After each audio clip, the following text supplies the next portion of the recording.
kuba afite nk'abakiriya baza bakarangurira hamwe agatwara wenda nk'imodoka y'ibintu cyangwa se akaba azaza agatwarira hamwe nk'ibintu by'ibihumbi nka miliyoni cyangwa 500 icyarimwe, burya wa mukiriya iyo umutakaje niyo wabona abandi bari aho bagenda baza bakagura akantu k'igihumbi ka 500 bakaza ari benshi, ariko burya ntabwo yaba uhombye ikintu kinini cyane muri bizinesi.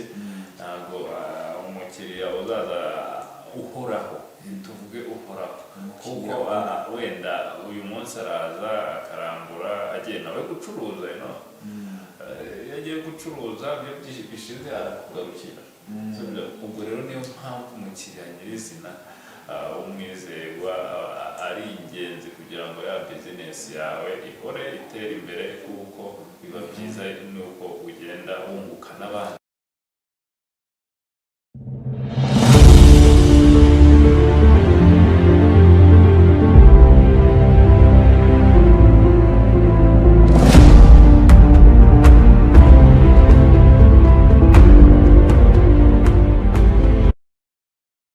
twongeye kubasuhuza abakunzi b'ukuri ku TV mu biganiro byacu bigiye bitandukanye. Uyu munsi nanone turongeye tubagarutse muri ya gahunda ya bya biganiro byacu bya Young Debate, ariko ubu tukaba tukiri mu gace ka business. Mugenzi wanjye Ezekiel Twagiramungu turi kumwe, ntabwo ni njyenyine, abe yagaragara kuri kamera. Ubu uyu munsi dufite topic zigiye ziba zitandukanye, ariko Ezekiel amakuru y'iminsi kandi amakuru yari meza, ikibazo ubuzima buri kugenda. Ubwo twari turi kumwe ejo turimo kuvuga ku bijyanye na business. Muri bizinesi icyo kintu kigezweho cyane muri ino si, kuko nicyo kintu abantu bashobora gupimiraho ko hari aho bari kuva n'aho bari kujya cyane. Ngirenga ariko ntabwo twahita dutangira ikiganiro cyacu tutibwiye abadukurikiye wenda bashyashya bahari. Twajene kubw'Imana nanjye Ezekiel Twagiramungu. Tudaciye hirya no hino rero dukomeze kuri kagasata kacu ka business twafasheho, nako ngo tugire icyo tuganiraho n'urubyiruko bagenzi bacu muri kano gasata ka Young Debate.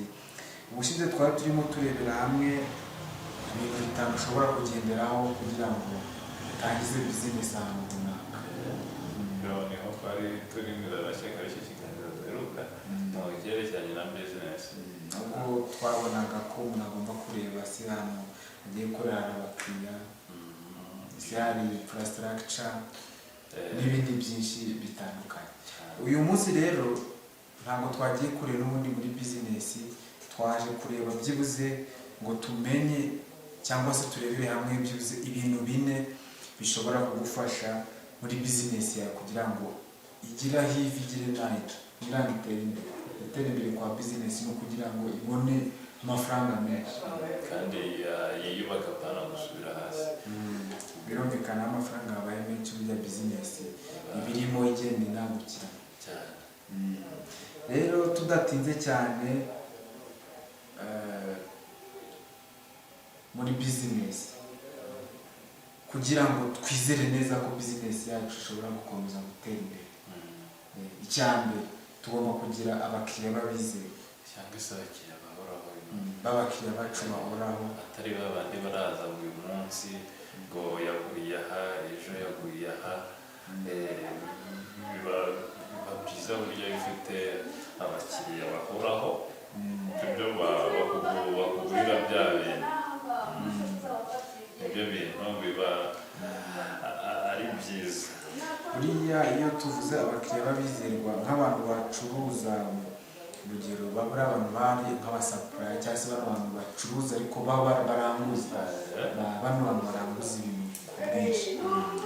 Buriya iyo uvuze ngo umukiriya w'umwizerwa we abyumva vuba, kuko kuba afite nk'abakiriya baza bakarangurira hamwe agatwara wenda nk'imodoka y'ibintu cyangwa se akaba azaza agatwarira hamwe nk'ibintu by'ibihumbi nka miliyoni cyangwa 500 icyarimwe, burya wa mukiriya iyo umutakaje niyo wabona abandi bari aho bagenda baza bakagura akantu k'igihumbi ka bakaza ari benshi ariko burya ntabwo uba uhombye ikintu kinini cyane muri bizinesi.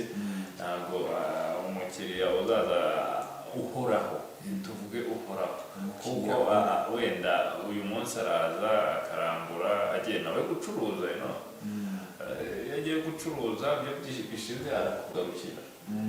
Ubwo rero niyo mpamvu umukiriya nyirizina umwizerwa ari ingenzi kugira ngo ya bizinesi yawe ihore itera imbere, kuko biba byiza nuko ugenda wunguka n'abandi, yuko wa wundi wahavuye kubera ko aba azi karite y'ibintu byawe agenda akabwira mugenzi we ku buryo biba byiza ko burya bano bakiriya banini babizerwa rimwe na rimwe yari umwizerwa neza igihe agenda akuzanira n'abandi. Iyo ari umwizerwa akakuzanira undi nanone umwe ufatika biragufasha. Rero twareba n'akandi kantu ka kabiri byibuze nanone gashobora kugufasha kubona no kwizera ko bizinesi yashobora gutera imbere, akantu ka tekinoloji, ikoranabuhanga muri bizinesi.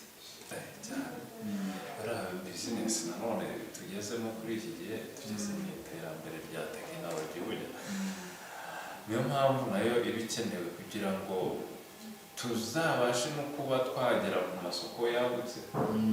Ko ntabwo wagera ku isoko rigari nta tekinoloji uri kuzana muri bizinesi yawe. Urugero burya nk'abantu bakora nk'amaji, byibuze abaye afite uburyo bwo gufunga, ubaye ufite uruganda rukora utuji, wenda uri umutangizi ako ukaba ufungisha urabona imashini yo kugufungira amacupa, ku buryo nimba ahantu hakoraga umukozi umwe, abakozi 50 bashobora gukora imashini imwe igakora kandi ku bwinshi, zifunga amakarito iki byose. Niyo mpamvu ari byiza ko muri bizinesi kugira ngo wizere ko iratera imbere, ikintu cya tekinoloji nacyo ugomba kucyita kugira ngo kize muri bizinesi, ugacuruza ku masoko atandukanye, gushyira ibicuruzwa kuri interineti, kuko kuri interineti haracuruza neza, abantu bakaboneka abakiriya. Nanone rero ikindi kintu cya gatatu muri bya bintu bine tugiye kubabwiraho, ikintu cyitwa gutanga cyangwa se guha amahugurwa abakozi ukoresha kugira ngo bajye bahora bari update. Ibyo bigira akamaro kugira ngo bizinesi yawe ibashe neza ko irazamuka kandi irakomeza. Yuko ujya umukozi naza agasanga ukoresha manuel cyangwa se ubitanga gutya, nta kindi kintu aziyunguraho usibye kujya bitanga gutyo, ariko byibura uko bizinesi yawe igenda yaguka ugenda na gukoresha buryo ki traininga abakozi cya dufashe nk'urugero nko muri hospitality, muri ibintu by'ubukerarugendo, kwa uburyo bwo kwakira abantu. Nk'umuntu ufite hoteli akaba adahereza training abakozi ngo update, urugero wenda rusanzwe kwakira abakiriya b'abanyarwanda gusa, none hatangiye kujya haraza abazungu, yaza agashaka kujya akoresha amarenga, cyagiye wa muntu wajaho ashobora kutagaruka, kandi kutagaruka biratuma bizinesi yawe imanuka. Bivuze ngo iyo ukomeje ugashakisha uburyo bwo kujya ugenda uba training, biragufasha kuko babona uburyo bwo kwakira babakiriya bari stable, nta kibazo. Niyo mpamvu training nayo ujya ikenewe kugira ngo bizinesi yawe ibashe kuzamuka. Ikindi kintu rero cya kane ari nacyo cya nyuma ngira ngo tuvugeho, ni ikintu kijyanye na leadership cyangwa se uburyo bizinesi iyobowe, uburyo bizinesi iyobowe. Ubundi akenshi tubibona cyane cyane uburyo umuntu aba ari kwita kuri bizinesi iyo ari we ubwe uri kuyikorera, afite uburyo ari managing, sibyo? Ariko iyo ufite nka kampani cyangwa se ikintu kigari kigaburira abantu benshi, kiba kirimo inzego zitandukanye z'ubuyobozi bitewe n'uko bizinesi yawe yubatse, sibyo? Niyo mpamvu rero iyo ugerageje wenda kuba babakozi baba barabatraininze, baragize ibintu byose, ukeneye ikintu bita ubuyobozi buhamye muri bizinesi yawe butajegajega ku buryo buri kintu cyose ukibaza ugishinzwe. bwa buyobozi kandi budahutaza abantu kuyobora ku buryo bakora biyumva nk'umuyobozi. Burya biragoye kuba wakora neza umuyobozi wawe utari kumwiyumva cyane.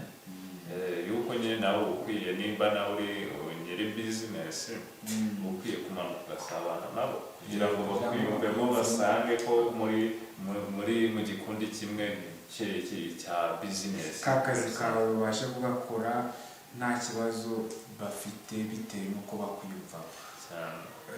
Ngira ngo rero ibyo twashaka kubaganiriraho ni ibyo bintu bine. Harimo icya mbere twabonye cyo kuba twaba dufite abakiriya babizirwa cyangwa se kugira abakiriya babizirwa. Ikindi twari twabonye nanone ni ukuzana tekinoloji, ikoranabuhanga muri bizinesi yawe. Ikindi rero guha, cya gatatu twabonye guha abakozi bacu amahugurwa, training. Ikindi cya nyuma tuba dushorejeho ni iki cyo kuba uburyo bizinesi idashira, kugira ngo nyine bizinesi ikomeze ibeho neza, ikore yaguka uko igomba kuba ifite. Ibyo bintu ko ari bine byibura byakabaye bihari kugira ngo bizinesi yawe wumve ko itekanye, iri mu maboko meza y'abakozi beza n'ubuyobozi bwiza n'abakiriya bahoraho. Ngira ngo tutagize byinshi cyane turenzaho, ibi bintu turi kugenda tugarukaho muri iyi minsi ni ibintu bikenewe cyane kuko bizinesi umunsi ku munsi bikora irakorwa kandi izahoraho nyir'izina. Uko dutera imbere niko bizinesi yaguka cyane kandi avuka agiye menshi atandukanye. Dushimira abantu bari badukurikiye muri aka kanya cyane, natwe nanjye kandi ngushimira nka Eugene umuvandimwe tuba dukorana muri ibi biganiro. Ezekiel nawe nkaba ngushimira cyane ku mwanya uba waje twifatikanye kugira ngo tugire ikintu dukora cyagira icyo kimarira abanyarwanda muri rusange. Ikiganiro cyacu nakagaruka ni Young Debate. Ubutaha tuzaza tugarutse mu yindi topic nanone kuri Young Debate, ariko ntabwo tuzaza kuri business, ahubwo tuzaza kuri topic mu buryo bwo kugira ngo twere kubahata ibintu bimwe icyarimwe gusa, ahubwo tujye tugenda tuvanga kugira ngo bigende neza, murusheho namwe kujya munyurwa n'iki kiganiro. Ikiganiro cyacu rero nakagaruka.